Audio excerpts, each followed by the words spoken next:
today's video, we're going to be talking about one of the best solos, in my opinion, ever, the solo on Something by the Beatles as played by George Harrison.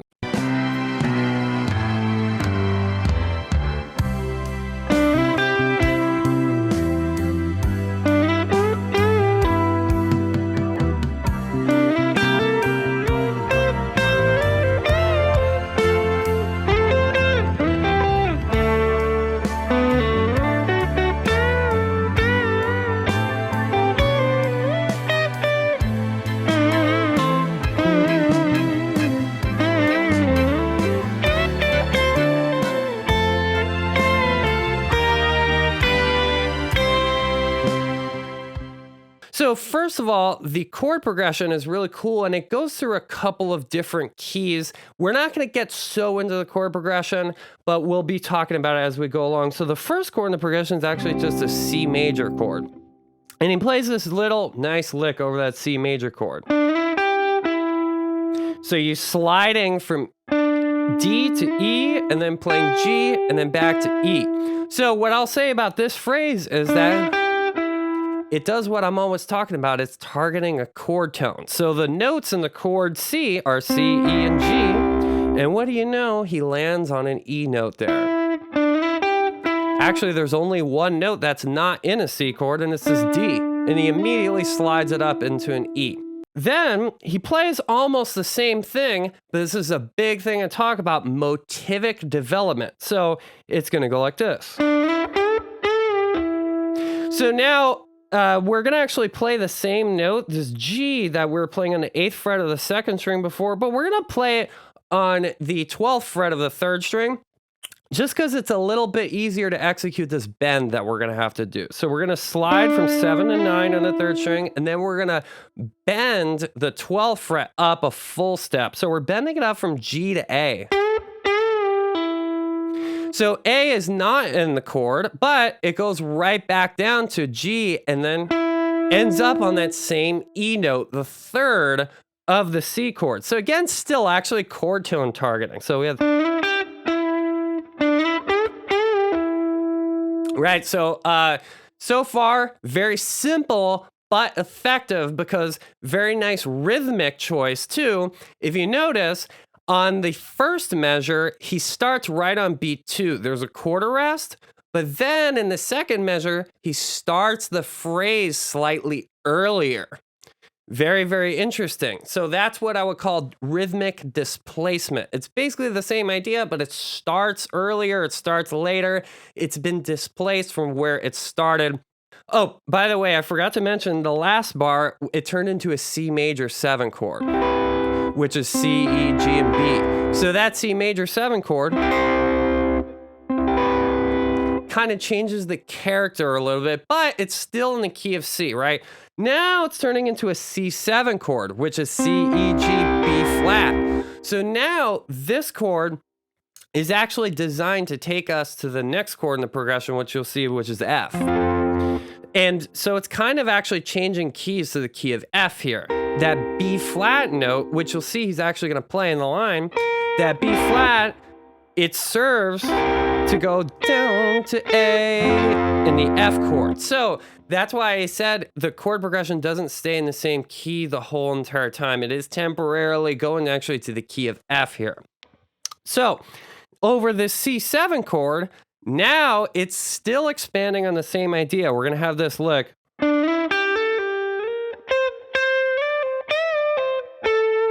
So that lick does spill over into the next chord, but I'll show you so far. We're going to have that same slide from 7 to 9. And then we're going to have a pull off from 8, 10 to 8 on the 2nd string. So that's G, A, and G. So we already used those notes before, actually. We used the G, A, and the G before bending.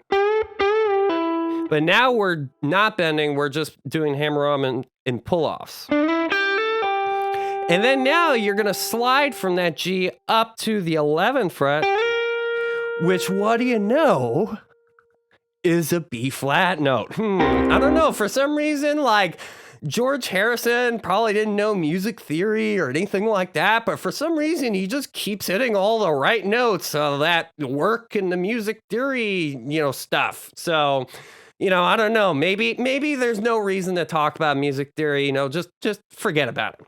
But anyway, all joking aside, very cool that now all of a sudden he's using that B flat note. We never saw that note before.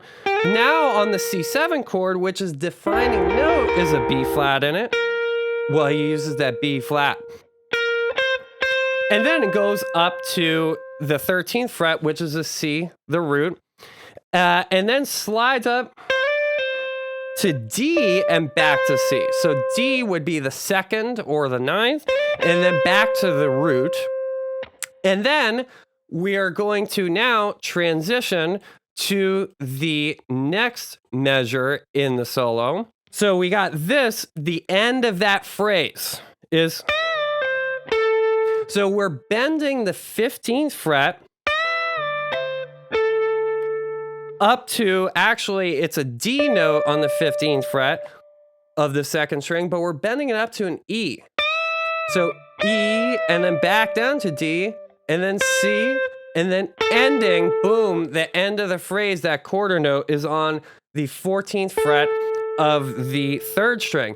And what do you know? Now all of a sudden, we finally got to that F chord, and coincidentally, yet again, he lands on a chord tone of F.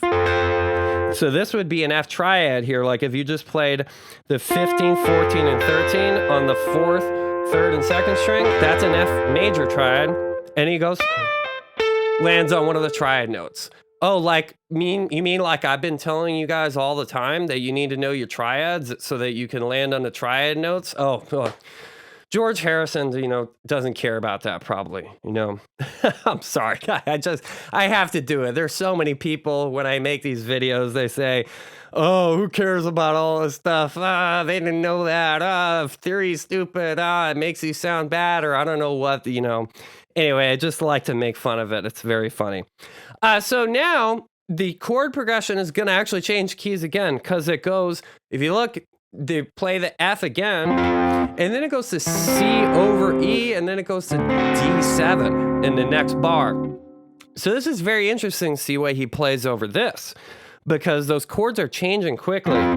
So C over E, by the way, don't overthink that. It's basically just a C chord. The reason that it's C over E is because it makes this cool bass line. You always see this with slash chords. This kind of bass line goes F, E, D.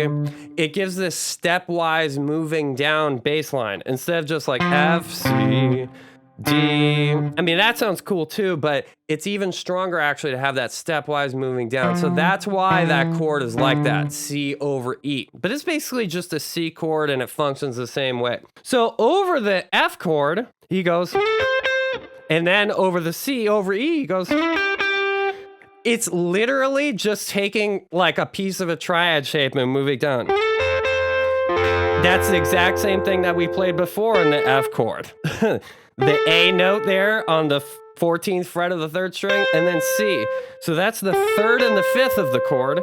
And then on the C chord, he plays E and G, which is the 3rd and the 5th of the chord. He literally just basically copied and pasted the same thing on 2 different chords.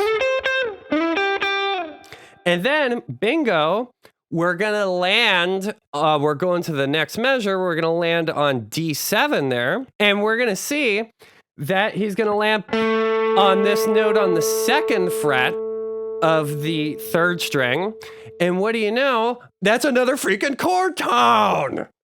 It's an A note on the D7 chord. It's like unbelievable, like how, I don't know, he didn't know this stuff. I wouldn't doubt if he didn't, but for some reason, the ears go to the chord tones. And that's why it's so important, because the chord tones are what sounds good. So now we're on this D7 chord, and then this really cool lick comes up. So that was the end of the phrase, And then we're going to have this cool lick that's on 1 string. And then it's going to change strings, but let's check this out. So we play the 4th fret of the 3rd string, pull off to the 2nd fret again, and then immediately slide up to the 7th fret of the 3rd string, which is a D note, which is part of that D7 chord. D, F sharp, and A and C, by the way, is in the D7 chord. And also, by the way, D7 is not in the key of F. It's not in the key of C either. It's actually technically the key of G for a second is what's happening. You would only find that chord in the key of G. But anyway. And then there's another freaking chord tone. This 11th fret of the 3rd string is an F sharp. Remember I said D, F sharp, and A, C? Look, here's an A, here's a D, and there's an F sharp. Not only that, but it's all on one string. Now, admittedly, I learned the solo by ear, and I'm trying to get it as close as I can to what I hear. Maybe he played it with a different fingering, but to me, this is the absolute closest way I was able to get it to sound how he plays it on the recording. Is you can hear this kind of gliding on one string. It's definitely not like a... No, that doesn't sound right. It doesn't have the right timbre to it. It sounds way better if you go... That's why playing triads on one string, too, is really cool, by the way. And then he goes... So bending the 10th fret up a whole step. The 10th fret is an A, another chord tone, but he's bending up to B, which is the 6th. And then back down. So it's like bending from a chord tone to a non-chord tone and back down to a chord tone. Now we're going to a G chord. So it's funny, I just mentioned that D7 chord was from the key of G. Well, guess what? It goes to a G chord. But the thing is that a G chord also happens to be in the key of C. So this is why you see in a lot of chord progressions, they change keys, but like temporarily, right? So you know, it's like, oh, we're wandering away from the key of C just for a second, but eventually it's going to all come full circle and come back to the key of C. So now we have this really cool. So this is now we're on the G chord. So we're playing the same notes that we were on the D7 chord for a second, but now they relate differently to the G chord. So we're in a G, the chord tones are G, B, and D. So we're bending this A note up to a B. So now all of a sudden we're bending from a non-chord tone into a chord tone. And then landing on this 8th fret of the 2nd string, which guess what? Is a G, which is a chord tone. And then this is a really, really interesting line. So this is, I almost don't even want to try to analyze it, but I will because it is analyzable. So look, this is just this chromatic. It should be a bunch of wrong notes, right? That doesn't make any theory sense, right? Theory's crap. We don't need to learn it. Oh, wait a second. Look. It's chromatic downwards into a chord tone, which is B. So it's a bunch of wrong notes, but they lead into a right note. And then he slides up to, on the 1st string, the 12th fret. And guess what? That's another chord tone. So at the end of those little snippets of just wrong notes, the chromatic stuff, it lands on a chord tone, and then it lands on another chord tone. So that's why, even though, like, even me, man, I would sometimes be like, it would be hard for me to convince myself to play something like that, especially in a song like this. But it works perfectly because of where it's going, because it is targeting the chord tones. It's targeting the chord tones. And that's why even if you play wrong notes, it doesn't matter the notes in the middle of the phrase. It matters where do they lead to and where do they land. He could have gone like this. And then it would actually landed on the same notes, going up to B, that same B note, and then, or it would have still had a similar effect. But you know, it's funny. That's one of my favorite parts of the solo right there is just that, like a bunch of straight up what most people would consider to be wrong notes.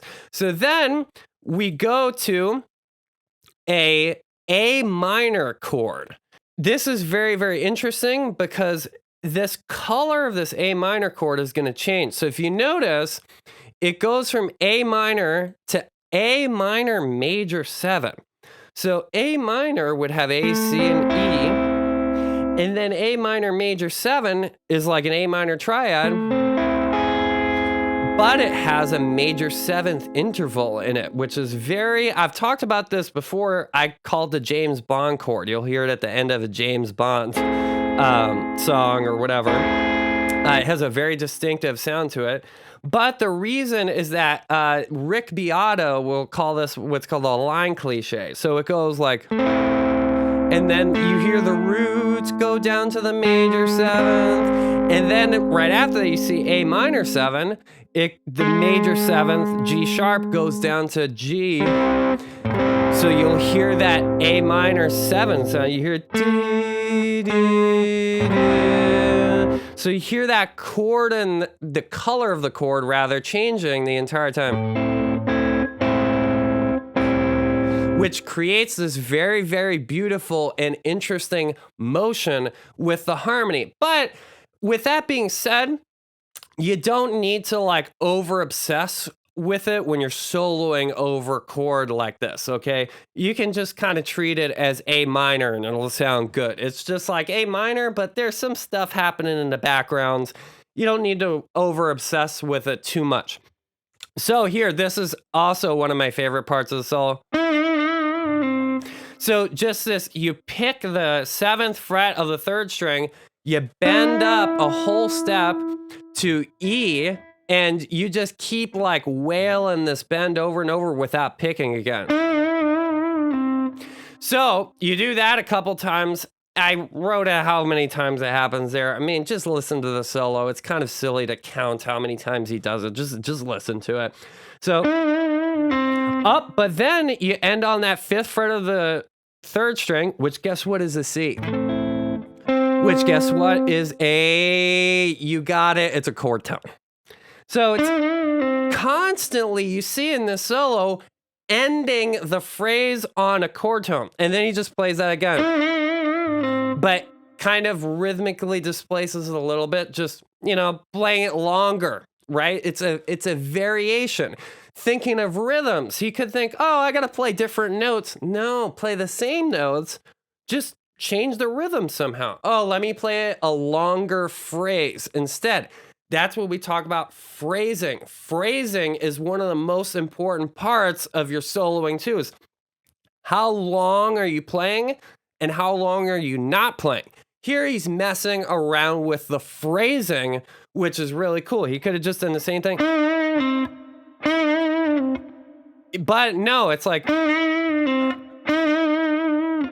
you know, and I know sometimes that part's kind of a pain in the butt. If you're not super adept at bending yet, that'll get you a lot better, and it'll get those calluses in your fingers really rocking and rolling when you wail out on that bend so much.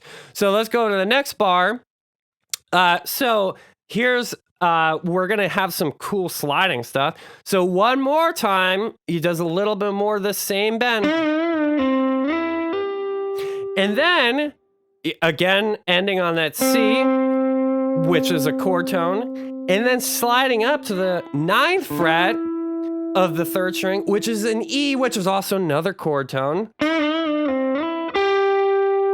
And then playing this G. So the G is the 7th of the A minor 7. So it's a chord tone, but it's not a triad. It's the 7th of it, but I've talked about this before. Sometimes it depends on whether or not you're going to continue treating the 7th as a chord tone or non-chord tone. In this case, I'll say it's a chord tone. And then we jump all the way up here to the 1st string. So you bend from the 10th fret. And by the way, the chord just switched to D7. So you bend from the 10th fret, which is a D, a chord tone, and you bend up to E, which is technically a non-chord tone, but then you go right back down to D, which is a chord tone, and then C, D, C. So you just actually hammer on and pull on those, hammer on and then pull off. And then, so those are, by the way, both chord tones, C and D. The the notes in D7 are D, F sharp, A, C. So that's the 7th is C. So, and then it goes down to, we're about to end the solo here. We're going to this sequence, which is my favorite, like, little thing from the song that everybody sort of recognizes when you hear this. And this is a super duper cool melody. I want to explain it as we wrap this video up. So he lands right on an A note on the F chord. So this progression, it goes F, E flat, G, and then it ends on a C chord.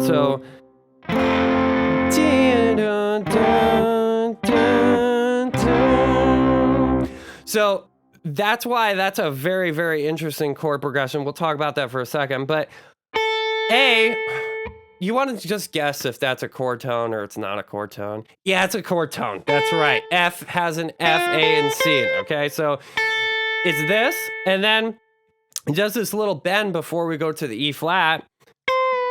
It's a pre-bend, actually. You pre-bend 7, which is a B note. You pre-bend it up to C, which, guess what? That's a chord tone again. Remember I said F, A, C? Well, you bend up to C, pre-bend up to C.